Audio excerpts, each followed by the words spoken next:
Hello friends, তোমরা সবাই কেমন আছো? আশা করছি ভালো আছো। আজ ছুটি করেছি আজকে। তো আজকে বন্ধুর সঙ্গে একটু আড্ডা দিতে যাব বন্ধুর বাড়িতে। তো দেখো বন্ধুর বাড়িতে চলে এসেছি। বন্ধু ছবি তুলছি, মানে লজ্জা পাচ্ছে, ও ভিডিও করতে বারণ করছে। তারপর রেডি হয়ে চলে গেছি স্টেশনে। ও দুটো সানগ্লাস কিনবে বলে তার সানগ্লাস দোকানে গিয়ে দুটো মেয়ে এত দেরি করছে, মেয়েরাই মাত্র দেরি করে। তাই কী করবো ভাবছি, তাই একটু করে একটা করে সানগ্লাস নিচ্ছি আর ফটো পড়ছি আর ভিডিও করছি। আমিও একটু পড়লাম, দেখি আমাকে কেমন লাগছে। তোমরা কমেন্টে জানাবে আমাকে কেমন লাগছে সানগ্লাসটা পরে। তাও দুজনে মিলে এই করছিলাম। মেয়ে দুটো যেন হয় আর না, তারা নেবে কি নেবে না তার ঠিক নেই। সারাক্ষণ মানে দেখেই যাচ্ছে একটার পর একটা। তার শেষমেশ ওরা চলে যাবে, গেলে তারপরে আমরা সানগ্লাস দেখব। তা কী করবো, ততক্ষণ সানগ্লাস দোকানে, চশমা দোকানে ফটো তুলছি, ভিডিও করছিলাম।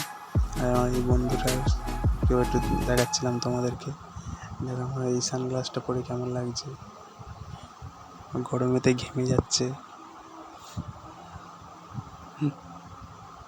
শেষমেশ এই দুটো সানগ্লাস নিয়েছে, পছন্দ হয়েছে, এই দুটো নিয়েছে। ও দুটো 1100 টাকা নিয়েছে। কারণ এই দাদার দোকানে খুব কম দামি জিনিস পাওয়া যায়, খুব ভালো ভালো কালেকশানও আছে এই দোকানে।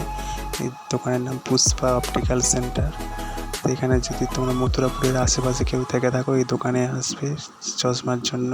এখানে ডাক্তারও বসে। চশমা কেনা হয়ে গেছে, তো একটু স্টেশনে উঠলাম, স্টেশনের প্ল্যাটফর্মের উপর উঠে একটু ঘোরাফেরা করে এলাম। ও সামনে যাচ্ছে, আমি পিছনে ভিডিও করতে করতে যাচ্ছি। তার মধ্যেই ট্রেন ঢুকে গেছে, শিয়ালদা যাওয়ার ট্রেন। এটা মথুরাপুর স্টেশন, আমাদের শহর। তারপর স্টেশন থেকে ওর বাড়িতে ফিরে ছাদের উপরে উঠে চাউমিন সেলিব্রেট হচ্ছে। ওই লোগায় আছে, ভিডিও করছি বলে ভিডিও করতে বারণ করছে। আমার বডি দেখাচ্ছিস কেন, এরকম ভাবা একটা। তারপরে চিকেন চাউয়ের জন্য গিয়েছিলাম দোকানে, চিকেন চাউ ছিল না দোকানে, তাই এগ চাউ নিয়ে চলে এসেছিলাম। ছাদের ওপর বসে চিকেন চাউ পিকনিক করছিল। চাউ তারপরে থামস আপ খেয়ে চলে এসেছিলাম। তারপরে আমার চাউটা একটু ডেকোরেশন করে নিলাম শসা স্যালাড দিয়ে আর একটু সস দিয়ে। ভিডিওটা ভালো লাগলে like, comment, share and subscribe করুন।